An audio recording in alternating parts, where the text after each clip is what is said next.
What is going on out there, friends? And thanks again for joining us here on Expanded Perspectives. It's me, Cam. And of course, as always, Mr. I get to head down to the ocean when this is over, Kyle Filson, sitting across the table from me being an ass. How's it going, folks? Yes, I'm here in Skeleton Studios in beautiful Weatherford, Texas. All the storms missed us up north. It looked like it was real bad. But yep, we are going down to the coast after baseball. After baseball. We have a baseball tournament in Waco, and then after that, we're heading on down to do some fishing and relaxing and stuff like that. So I'm looking forward to it. You're going south. I'm going north. Yeah, you're going up north. Tell everybody what you're going to be doing. I'm headed to Copper's Break State Park in Quanah, Texas. It is a dark sky area in the state of Texas, and I'm going to go up there and do a little camping, take my wife. There's a little fishing to be done, but we're going up mainly because I'm going to attempt to do some astral photography. There you go. I'm going to try to shoot some Milky Way photos. That'll be cool, man. It'll be fun to get a couple of days to get away and do a little camping, and I've got a bunch of gear that we're talking about. What we've been looking at, Mogollon Rim stuff that we're going to go to. So we're going to hit that while we're in Arizona and all through the Gila in that area. But I'm trying out some gear and just checking some stuff out. So it'll be a fun couple. I've been doing the same thing. I've been assembling gear for the upcoming trip in end of August, early September. And you know, it's a different type of thing than I've ever done before. So a lot of the gear I'm having to purchase is my first time. Yeah, buying that type of stuff because I've never really done that. So I'm looking forward to it. It draws me in. And, you know, I've told everybody, like we had talked about a few episodes ago, of how much I appreciated all the information we got when I was talking about I want to do, like, hike the AT. Yes. Do things like that. So about 3 days ago, I was talking to my wife, and I said, I got an idea. She's like, oh, Lord, because I always have silly ideas that she has to reel me back in. I said, you know, I want to hike the trail, right? And she's like, yeah. And I said, you know, I want to be a triple crowner.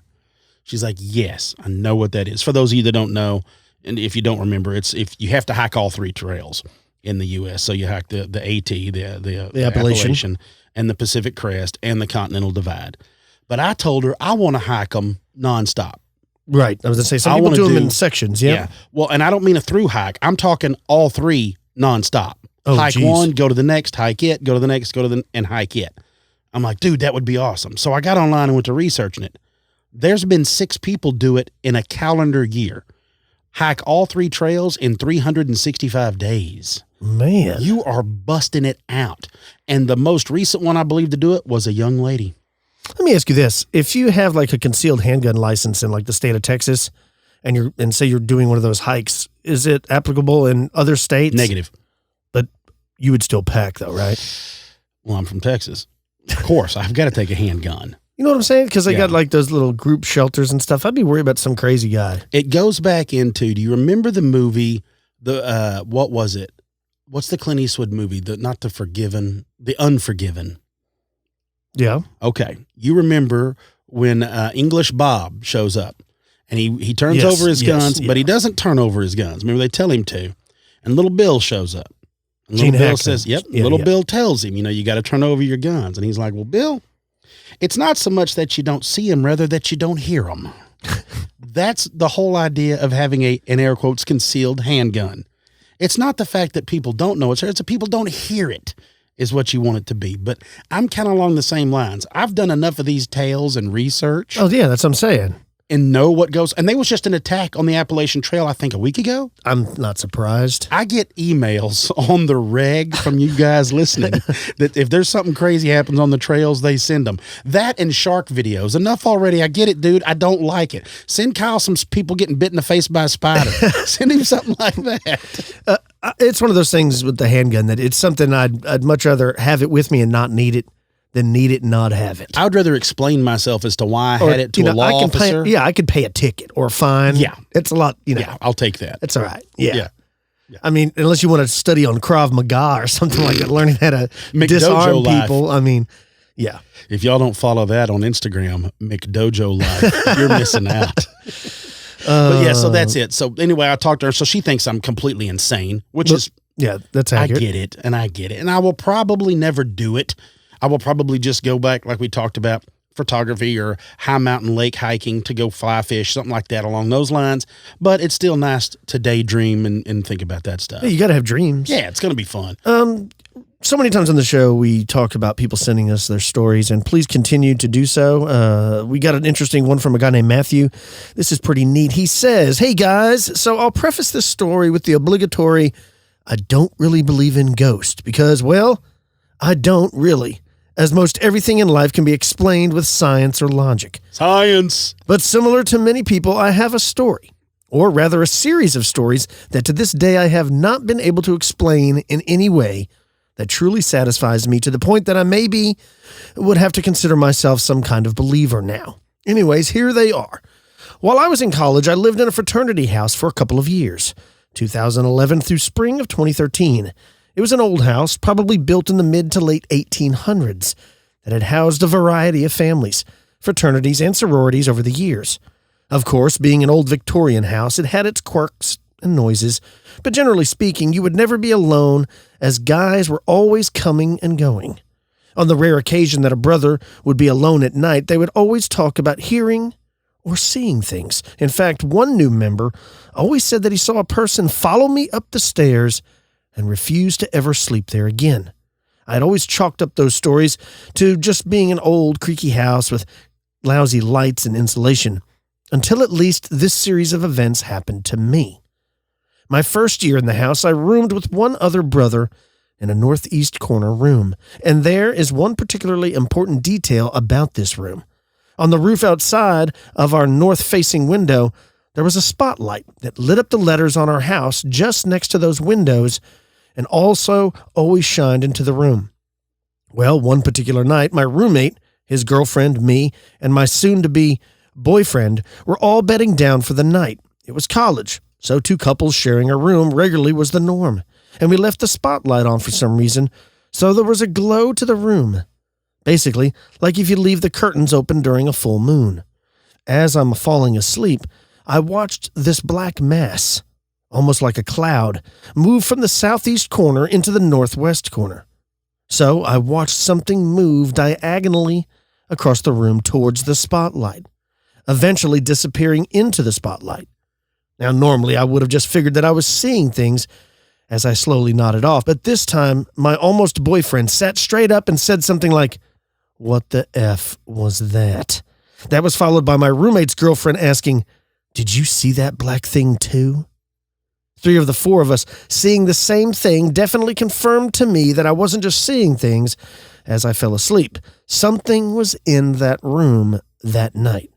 Now, that night may have been the first time I saw the black cloud or ghost, but it certainly wasn't the last. The next year, I was vacuuming the upstairs hallway alone while everyone else was cleaning downstairs.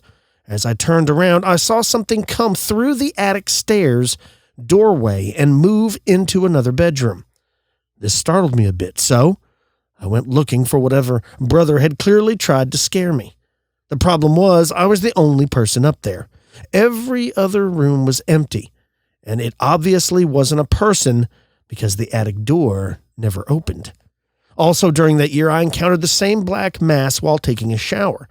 The mass passed through the bathroom door and then out the window on a west to east path. Now, the thing with that bathroom is that there were two sets of lights. One was in the shower above your head, the other one above the sink, which was diagonal from the shower to the southeast.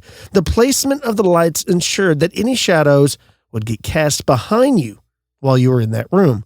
So for me, while taking a shower, my shadow was below and to my right on the shower wall. The mass that moved was chest level and to my left.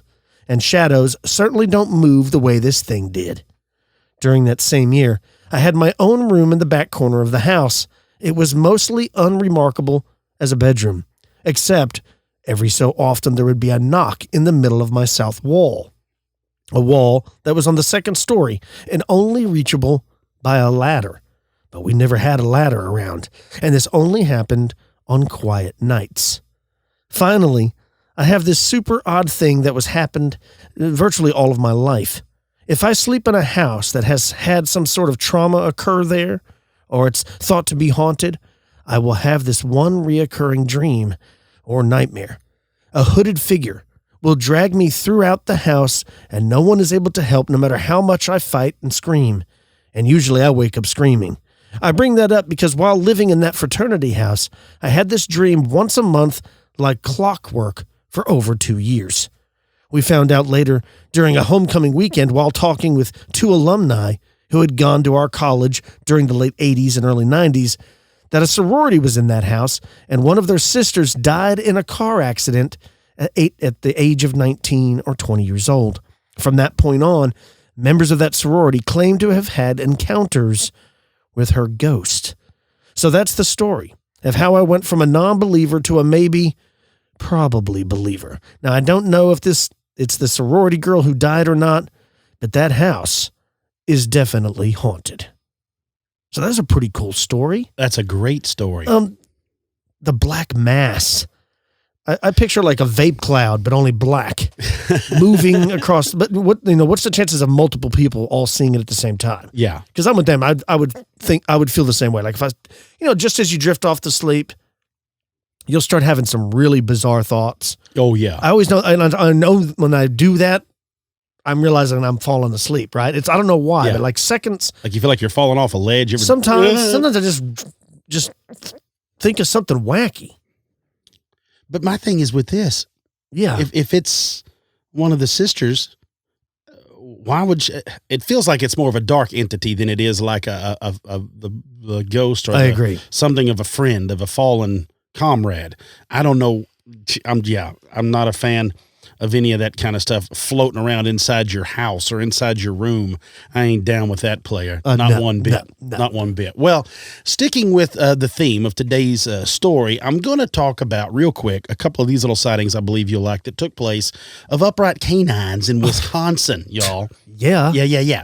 YL writes that I saw this beast in Wausau, Wisconsin. I hope that's how you pronounce it. If not, I know one of you lovely listeners will let me know. Wausau, Wisconsin on September 21st of 2008.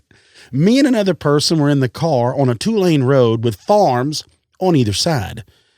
I passed at about 100 miles an hour in an Audi. It says 1 or 2 a.m. right next to it. It was in the opposite lane, right next to the markings on the middle of the road. The werewolf? The werewolf was in the middle of the road. Imagine running over it in your Audi. Said I asked the person next to me to explain what she saw. She described everything in detail, exactly what I saw. This thing exists. It has a wolf's face, and it's bear-sized. I turned the car around in 20 seconds, and it was gone. I saw it, and it was eating a carcass of a deer in the middle of the road. I have nothing to gain from lying or inventing. I asked the passenger of the car I was driving to describe what she saw. It was a bear-like creature, same size, with a wolf-like face and teeth, red eyes. I would rather it eat roadkill than it go hunting humans. I almost killed the damn thing as I sped by at 100 miles an hour. It was in the middle of the road. Now, if I had killed it, at least someone would have believed me. So it says, some other people may call me crazy, but when I saw this crazy thing, I had turned my car around in 20 seconds now, but it had vanished. So I guess, by the time you get it shut down, turned around, come back, it's not there. That's why it always makes me wonder if it's a physical thing, or is it like an apparition or something? It's not physical. That's why it's able to disappear so quickly. I don't know. I still like the idea, leaning towards the idea of a shapeshifter, of it being a person. I like the idea of like the howling, like there really is werewolves. I like that idea. I think it would be really cool. Are your werewolves biker werewolves? Yeah, their werewolves are always scumbags. We've talked about this. Why? I don't know. Yeah. I don't know. My werewolf holds down a really nice job in a very nice law firm. If I'm going to have Really? Yeah. Kind of like I know your Jesus is Bodie Jesus from Point Break. That's your Jesus. Yeah, I like the ripped Jesus with blonde hair, beautiful locks. That's my Jesus. Yeah, that's the one I like. So here's another story from Orfordville, Wisconsin. Medusa writes this. Yeah, right. Don't look at her. Says, my husband saw a creature in Orfordville, Wisconsin back in the late 90s. Again with Wisconsin. Yeah.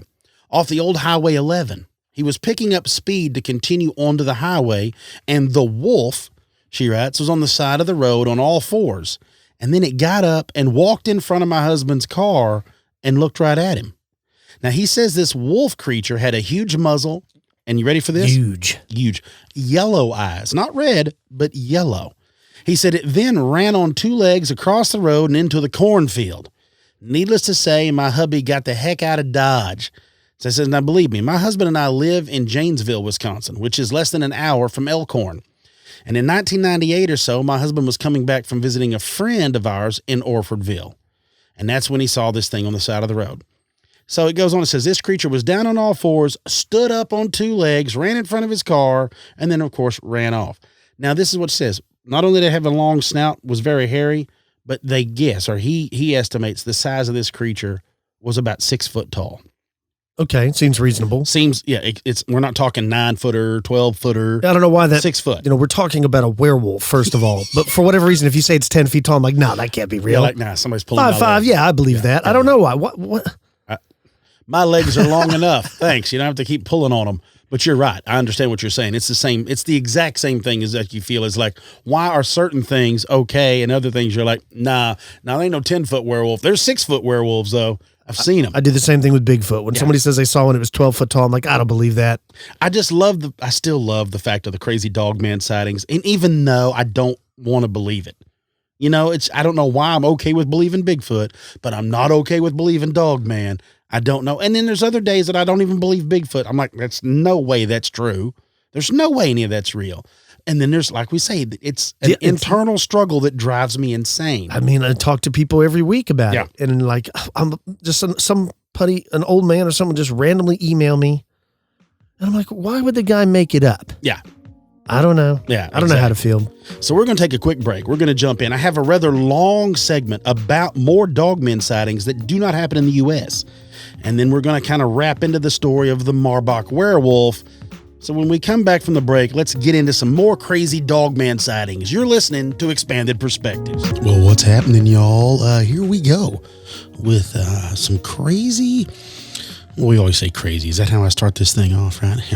I'm here in my home studio. It's in the wee hours of the morning. I'm not being super loud, but I'm not being too quiet either. But the fam is in bed. And I decided to record this so I could scare the hell out of myself thinking about this stuff tonight. So I'm glad y'all are here and ready to rock and roll, and it might freak y'all out too. I don't know. If nothing else, this will be fun. But I'm sliding around in here. I got these new headphones on, so had to get all my stuff going where I could hear, because y'all know I can't hear out of my left ear hardly at all. So this helps. This is really nice. So what I'm going to be chatting with y'all about started with one simple search, and it was okay. I'm lying. Backtrack. It wasn't a search. It was just the spotting of an article, and I don't really know. When you do something, you don't really know why. You're just like, it's almost like you're pulled that way. Not like it's anything special. I'm just saying. I read this story, and I'm like, huh. So I wanted to start looking around at more stories just because of where it come from and where it struck me. And it was one of those deals to get back into. And then one thing led to the next, to the another. And then it turned into this.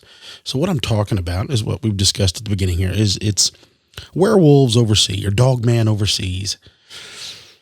And I guess I always feel is it's the Michigan Dogman. It's something that Linda Godfrey, kind of had going, and she's like the queen and covered, in her book. And y'all all know this. I'm not telling y'all anything you don't already know.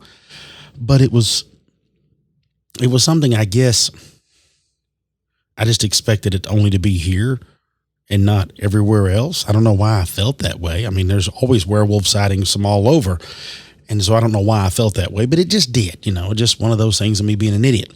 So this article jumped out at me that Lon had posted.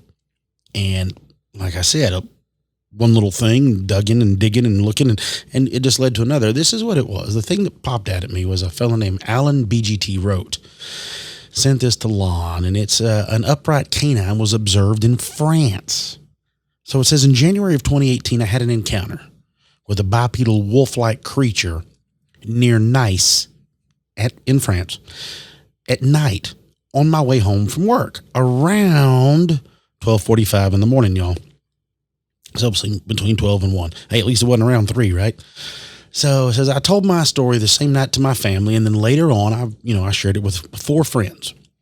And in January of 2019, several people from the same area of my observation were awakened around 2:30 in the morning to what he's writing here as powerful cries. Said another amazing thing, my wife, my son of 21 years, and I were also awakened.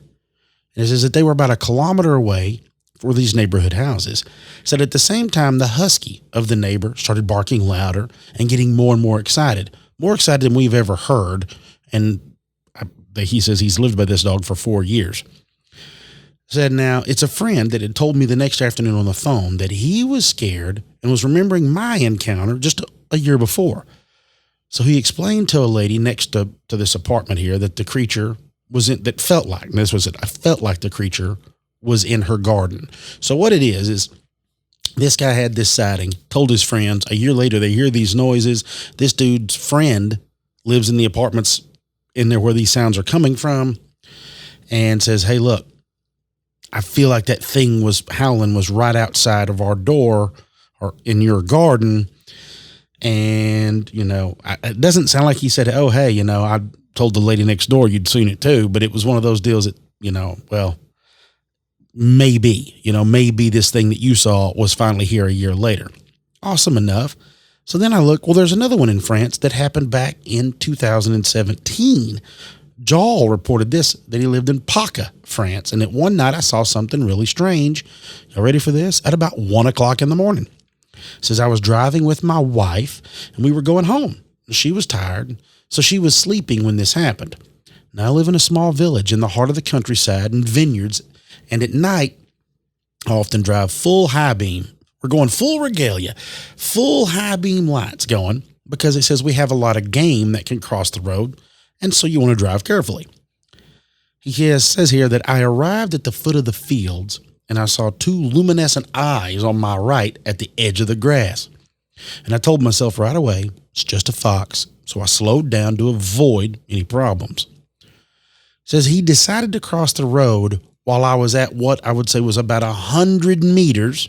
Says I'm not driving more than 60 kilometers an hour. And I saw these eyes at the height of a man in an indistinct and massive form. Said it sped away at high speed right when I arrived to his spot. Says I pounded the gas. My wife woke up suddenly and asked what happened. Says I did not dare to tell her. Was it a fox? Says I don't know what it was, but it gave me a jolt. It was the size of a bear because I saw the silhouette and it spun in the woods. It was a pretty massive animal. Says I saw him on the road. Now, y'all are going to love this. Ville-sur-Arzon, and Mazan. And you French love the Z's, don't you? Says where the green fences are. I've never heard of testimony in this area, and it was bigger than like a Great Pyrenees or even bigger than a St. Bernard. Says I remember the facts that I had thought of a fox. Says we have wolves near Mount Vineux. But it says, given its size, this thing was not a wolf. And during this observation, said it may have only lasted a few seconds, 1 minute max of spotting it, driving and all this till he got to that spot. But says that a massive body that straightened from the height of its size, that was straightened up. So right here, said, now we could have said a bear, but there's none in the area. It was big, easily 2 meters high. And considering, he says, his vantage point of a clear, when the headlights, kind of hit the eyes, said so he could tell how tall it was. I guess I'm assuming off the glow. We know a fox isn't flying. He said, I don't think it is. Said he could distinguish the silhouette in the headlights, and all this stuff and the way it ran away. So again, said hadn't been drinking, nothing had been going on, none of this stuff, so that's the way it goes. So then I look around here. There's another one from a fella named Boss. And Boss had this sighting in Finland about 2 years ago. Says 2 years ago, I had an encounter with something I can't explain. And for that reason, I'm writing this because I saw some strange footprints just yesterday where I encountered the sighting of this creature 2 years ago. Says I live on the coast or near the coast in Finland. And 2 years ago, I was out hunting and it was getting late and dark. So I decided to head back home. I had about a 2 to 3 kilometer walk through the forest to get back to my car. It had gotten pitch black outside at this point, so I had an LED headlamp for light as I walked. Now, as I strolled, I kept hearing unusually loud sounds. Now, I knew something big was moving. It was 100% sure, or I was rather, that it was a moose, as I've encountered a lot of them in the forest. And they do make a lot of noise and vibrations when they walk. Hell, we can imagine they're big. Said I couldn't see anything, though, and he was getting closer to me. How'd you like that? In the dark? I'm sitting here in the dark. You can't hear what it is, but you just know it's big coming that way. Lovely. It says, all of a sudden, this super awful smell hits me. It smells like feces or something really rotten. My hair stands up and I raise my shotgun as my whole body instinctively tells me to run. So there we are again. You get that shock feeling of just the fight or flight, but it's not, even the smells, like your DNA remembers the smell of something monstrous like this. Goes on to say that I just stand still and listen. And as the sounds get closer, I see what looks like a humanoid figure standing on 2 feet. It's really tall, had to be easily over 2 meters, but slender and muscular at the same time. I'm the exact opposite of that. And it's kind of in a crouched down posture. It looked almost like a werewolf from movies, but at the same time not. It was quite far away, so my light barely went so far, but I could still see it. Its eyes shone red from my LED headlamp as well. Now it looked at me for about 3 seconds, made no sounds. It was breathing weirdly. I think it could smell the 2 ducks I had in my backpack. It slowly walked away. I even filmed a bit as it started walking with my phone, but it's poor quality as my phone at the time was an old Samsung S2 and it was dark, so you can't really see it. You can just hear a lot of noise. But anyway, I told some friends and fellow hunters, and a couple have heard or seen strange things as well, but nothing like this. How would you like to get your ass mauled by a Dogman in Finland because you had 2 dead ducks in your backpack? Well, that'd make a great story. Now, y'all are going to love this fella's name. This fella saw an upright, this is the best, horned werewolf in, all right, English people, what is with all of this? Gloucestershire? I hope that's what it is.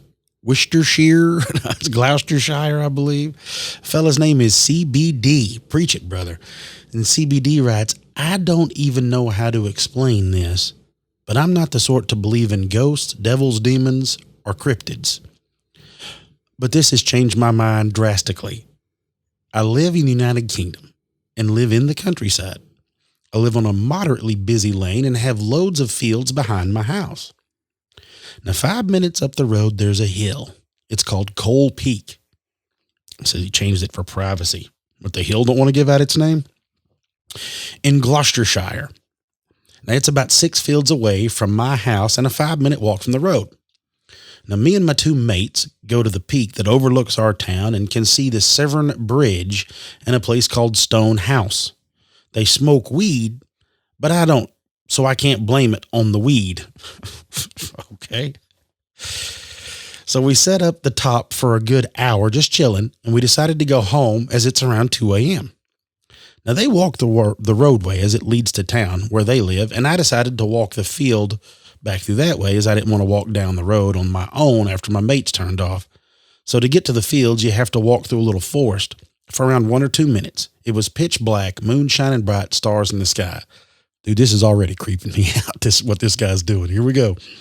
Now, as I said before, I don't get scared, so I wasn't that bothered. Okay, tough guy. I got around 2/3 through the forest when I hear sticks cracking to my left as if something heavy was walking. I just glance over and presume it's a fox or a badger.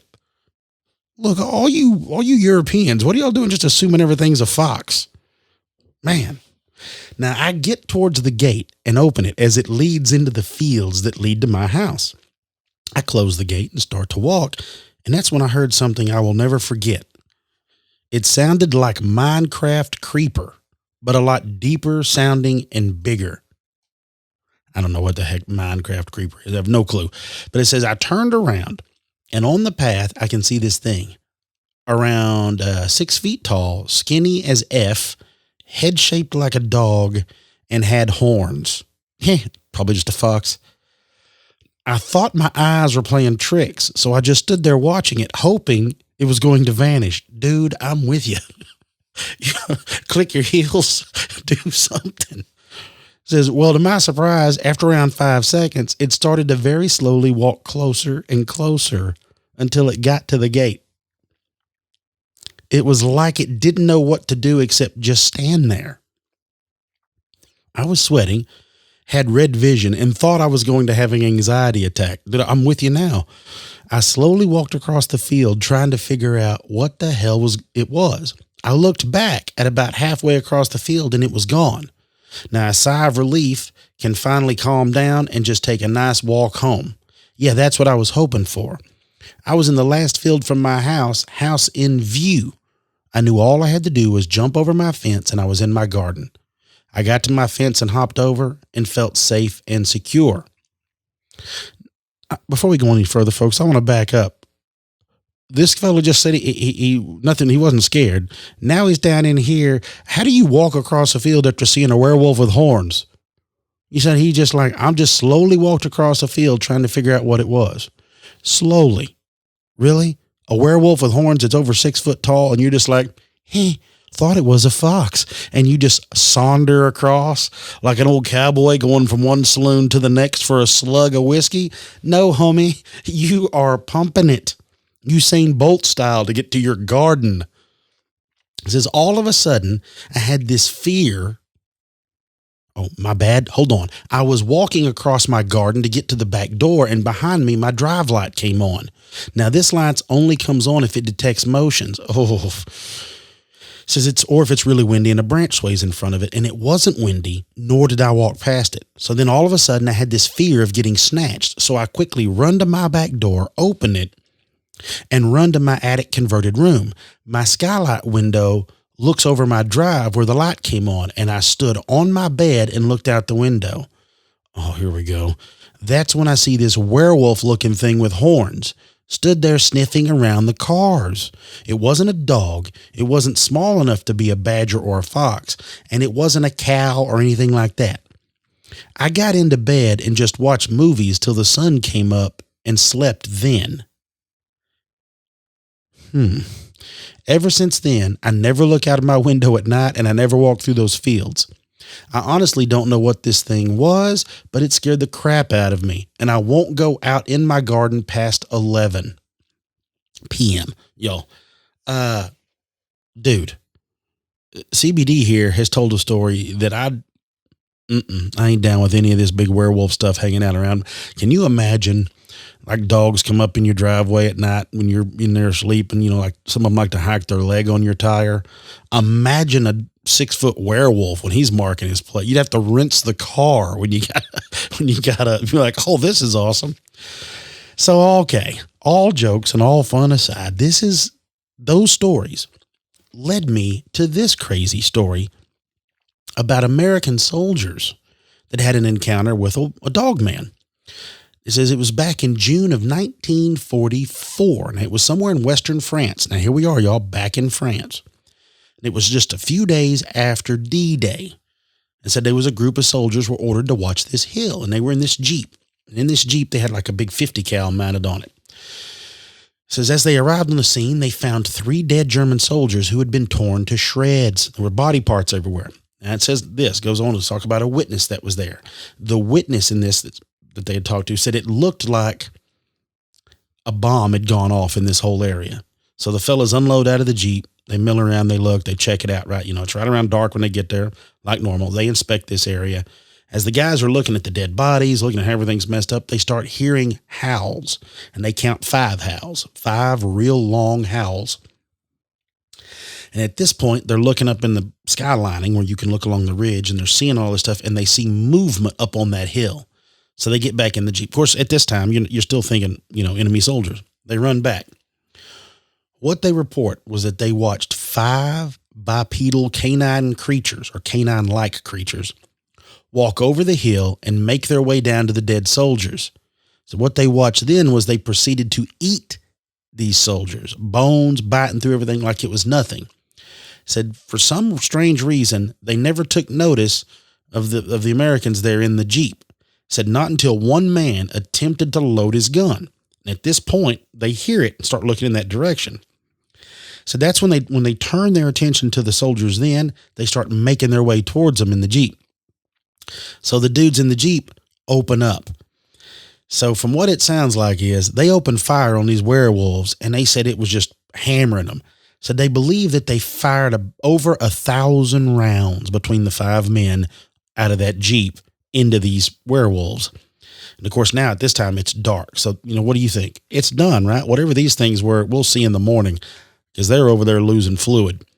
So they go to the top of the hill where they were supposed to be, and that's where they were going to remain, and just hung out till in the morning. So when they went back to the area to see what they had shot, check all these things and all this, and where the soldiers were, you can only imagine how freaked out they were, because y'all know where the story's going. No creatures, no werewolves, and of course the soldiers they were gnawing on, gone too. They said the only thing that the soldiers found at this time was dog tracks, large dog tracks.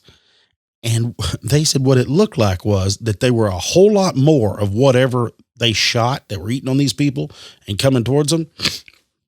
So all of these creatures may have had friends, and they believe that after they got shot, the creatures came in and just took them with them, took the bodies, took everything with them. They, for all we know, they fed, whatever, but took them with them.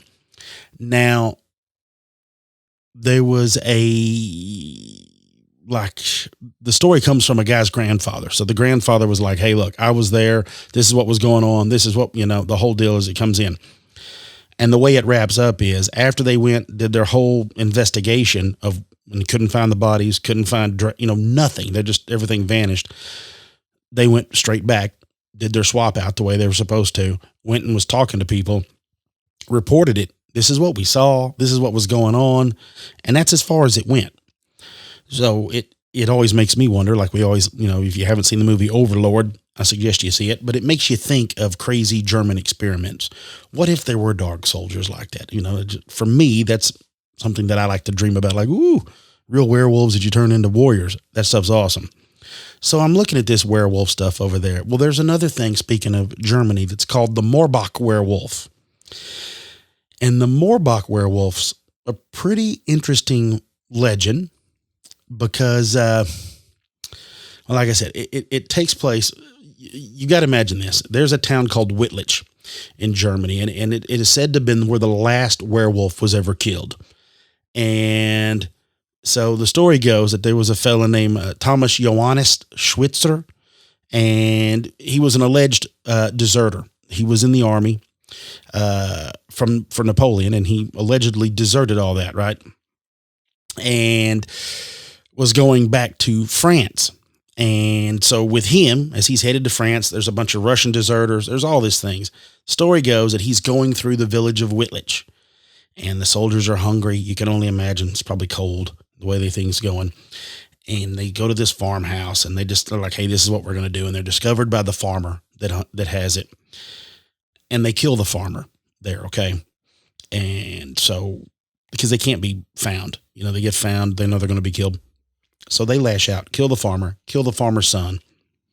The farmer's wife sees it, starts crying, curses them. And then this is how they become this werewolf. Okay. And the story goes that she curses them with, from now on, at each full moon, you will change into a rabid wolf because you've killed my family like a pack of rabid wolves. Well, Schwitzer or whatnot, anyway, he kills the woman because of that.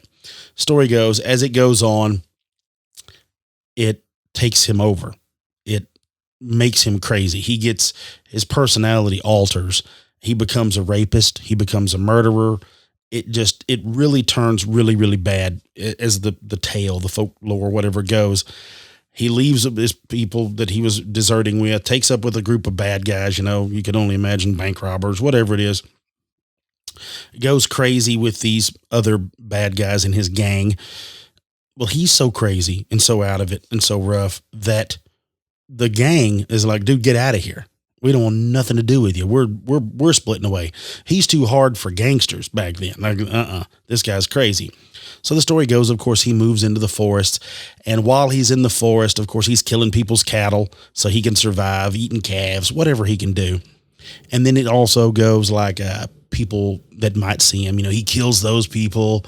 And as one thing grows and grows, there's another part of the story that says he sees a woman that's the daughter of a farmer there where he's hiding in the woods. And, of course, he lusts after her. And then you can only imagine what happens.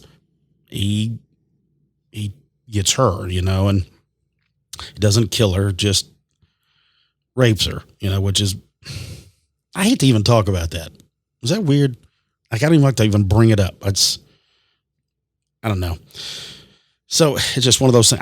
It's one of those words that you just don't want to let in. You're like, no, I'm good. I don't even want to think about this. So the story goes that because of how this goes down, the dad gets a bunch of the village buddies and they're like, here we go.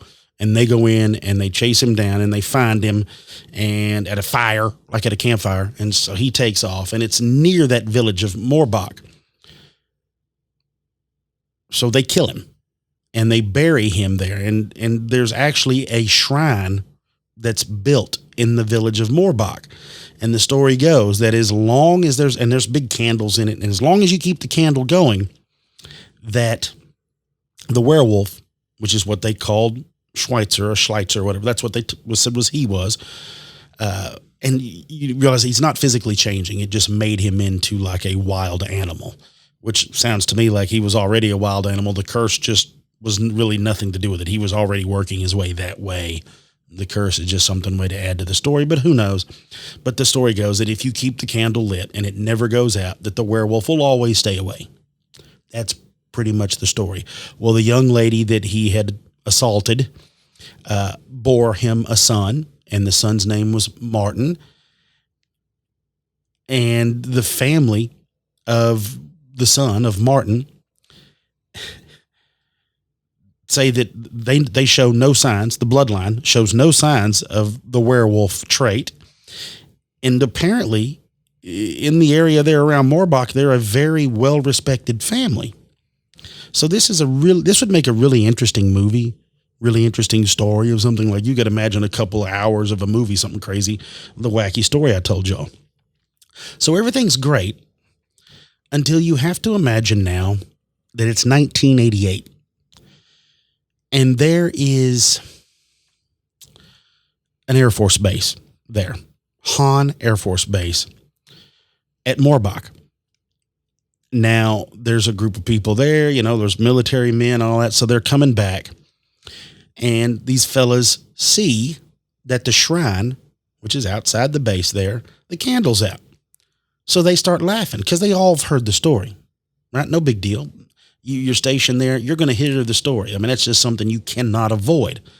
So the story goes that later on, they start hearing these sirens. And the sirens going off because someone or something has got into the perimeter fence and activated the alarm, the warning. So they send a security guard out there. I guess, I don't know if it's an MP. I don't know what it would be. It's like a security detail. And so they send him out to investigate. Well, they say what they believe they see is a wolf. And this wolf is very, very large, and it's standing on its hind legs.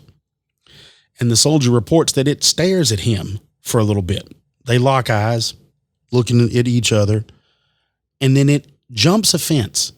He says it's 3 meters tall, like it's no big deal. So I'm sure he's trying to think maybe it had on a jacket. Maybe it was a guy. It's not really a wolf. I didn't really see that. What is it? What do you have to do as a military? We're not backing down. Go grab something. So they go get dogs. They go bring back a dog.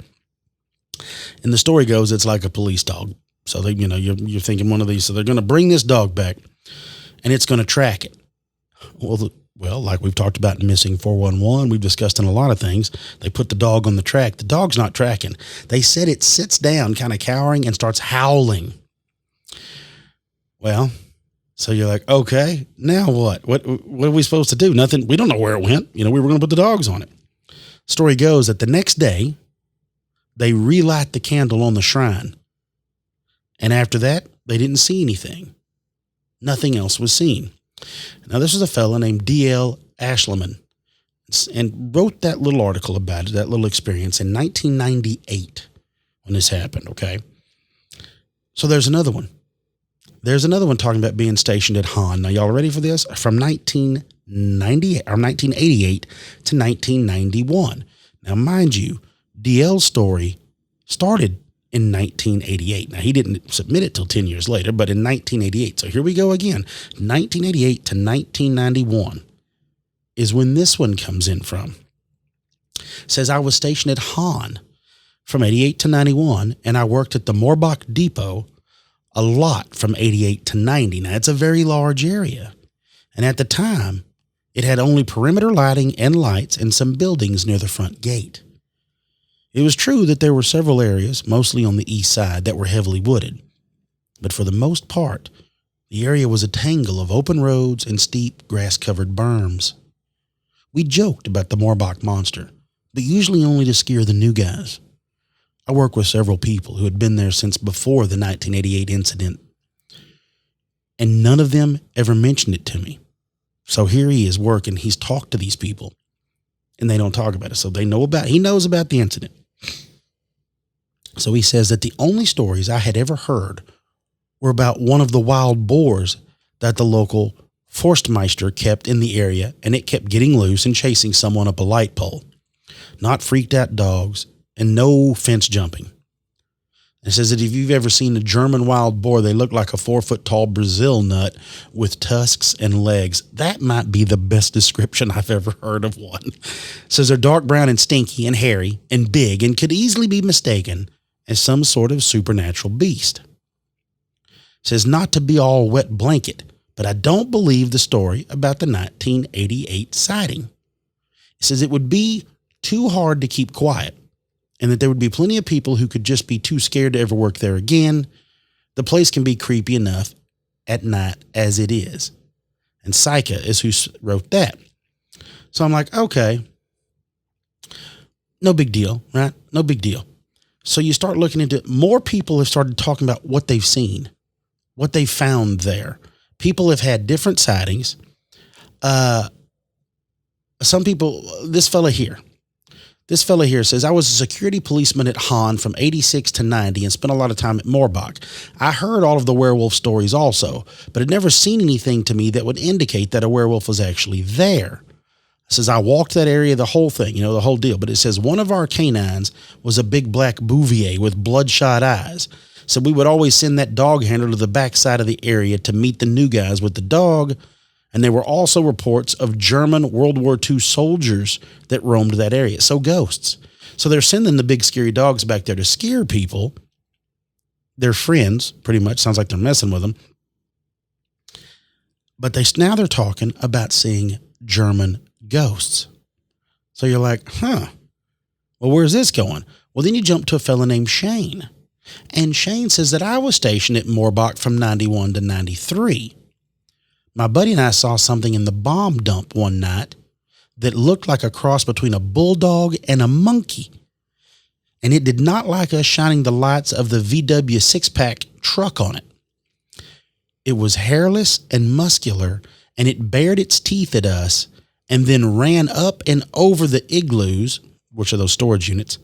We didn't think that it was a werewolf, but when we told one of our local friends about it, they laughed and said that animal was just a fairy tale and that we should stop drinking at work. So this dude doesn't say it's giant, but saw between a bulldog and a monkey, a muscular, hairless creature. So we've got guys that say, hey, look, we're seeing ghosts. Others are like, well, we've got a dog that we make mess with people. And then now this. Now we've got a dude seeing some giant monkey thing, right? And now here's another deal. There's a person named Venom that wrote this and sent this in. It says, it starts talking about how they were stationed at Morbach, at Hahn Air Force Base in 92. Said the munition sites is actually where the village used to stand, according to legend, and they moved the town since they could not get rid of the werewolf menace. And the candle was there put up so they moved the whole town for the new village to keep the werewolf from coming. Now, this is what he writes. Says, I honestly think there's a big animal in that wooded area. And I've responded to many, and I mean many calls by the munition workers about a large animal roaming the area. And that this has occurred both during the day and at night. Now, it says the only large animal that's in that area is wild boar, because Morbach is very heavily wooded. Said they're so thick that some parts aren't even passable on foot, and the munition site is 15 square miles. I like this here. It says, I've seen on 3 occasions that our fence was torn from the ground level coming into the site, which is home to a ton of deer. So I think this animal feeds on deer due to the fact that I've seen many dead deer in that area. That's just my 2 cents on Morbach. I don't think it's a werewolf, but a big cat. Well, that's even more confusing than what we've heard before, because now they're wanting to throw this cat into the mix. So, look, I've seen pigs personally eat the remains of deer. I've seen them eat the remains of coyotes and of each other. I'm sure it's happened. I'm sure a pig has, I know pigs I've seen what's left of calves during calving season when hogs get the calves down and end up killing them. So I can only imagine they would do it to white-tailed deer. But the idea that a pig is going to chase down and drag to the ground a whitetail or whatever kind of deer is over here. What are we talking in France? Axis deer, fallow deer, whatever's over there. But you're going, and no matter how big the pigs are, they're really not set up for attacking, grasping, and holding. Like you look at most things that attack with its face, it also has talons on its hands, big claws, things like that. So a pig, yeah, it could bite you, but you realize it's got to get really, really, really lucky to take something down, an animal, a full-size animal. But it would make sense that a pig would tear the fence to come in, but it would also make sense that a cat would come in to eat them, but a cat's not going to tear the fence. So we go into this.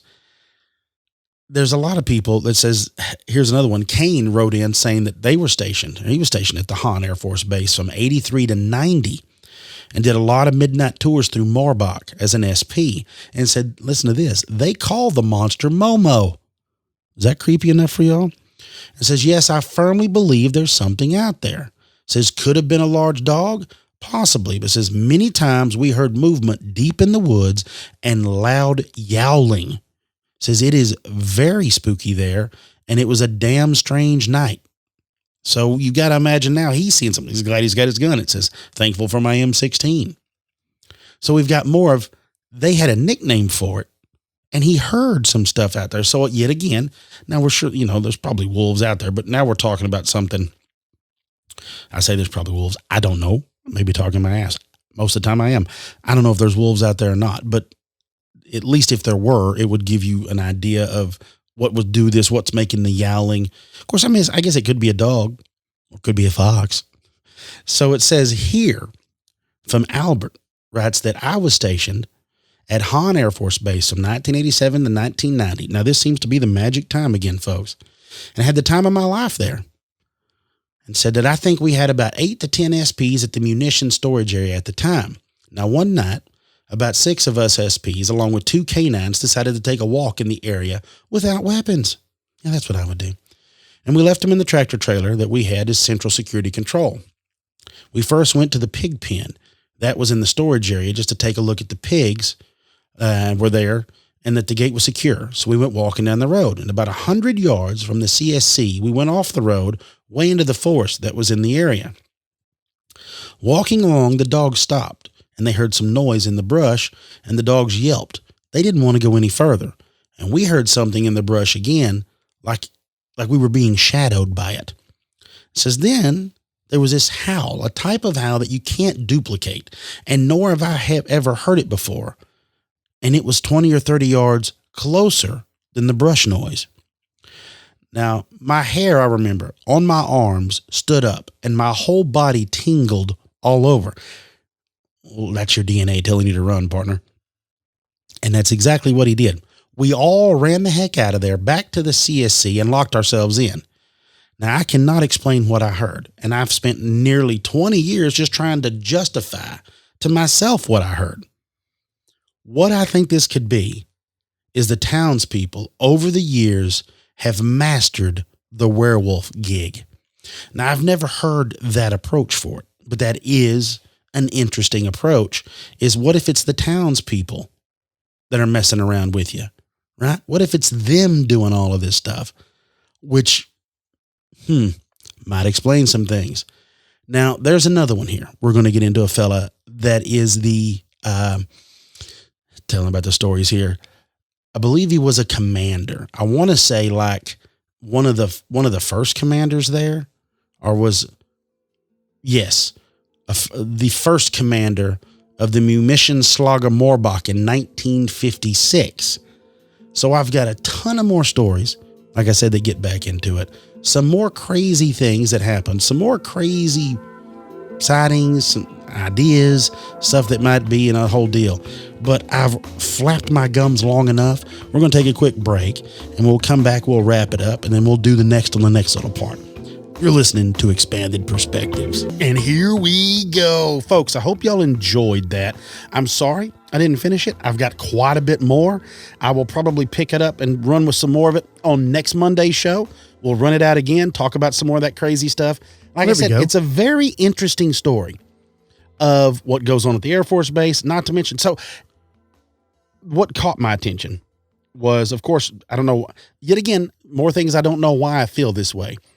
I don't know why things feel more mysterious in other countries. Like I'm sure the English feel that way about certain other countries. It's all from where you're from, right? It's all relative. Yeah, I think so, right? Like we always talk about Transylvania, and you get all these creepy things. Yeah. So why does it feel like the dark woods of Germany? And I even talk about it and touch on the fact of the American soldiers finding the mutilated German bodies and seeing the brigade of werewolves.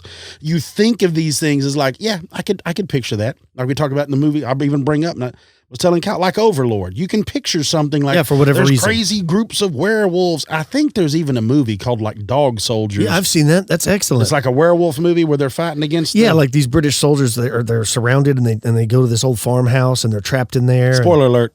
And it came out like in 1994. I've not seen it. You haven't seen that? I've never seen it. That's Dude, go home tonight and rent Dog Soldiers. I'm going to have to check. But I've heard it's very good. It is good. So that's kind of what I've seen clips of it, and so that's kind of what I've thought about. But it's fascinating to me that like we talked to Linda.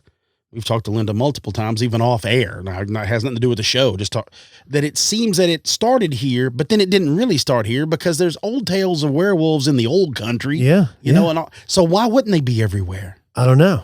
That's what's so crazy. So anyway, I hope y'all enjoyed it, and we'll pick it back up and run with some more of it. So I guess we got to go ahead and punch the ticket. We've been rocking along here now. We got to go. We got to pack this thing up. I got to get out of here to head north. You got to get ready to head south. We got to load up our gear. We got to hit the road. You got to get out of here. So until next time, if you have any stories of your own you'd like to share with us, please email the show at expandedperspectives@yahoo.com. You can call the show 817-945-3828. You can follow me and Cam on all forms of social media. You can follow the show. And don't forget to rate and review on iTunes. Till next time, folks, I'm Kyle Filson. He's Cam Hale. Peace, y'all.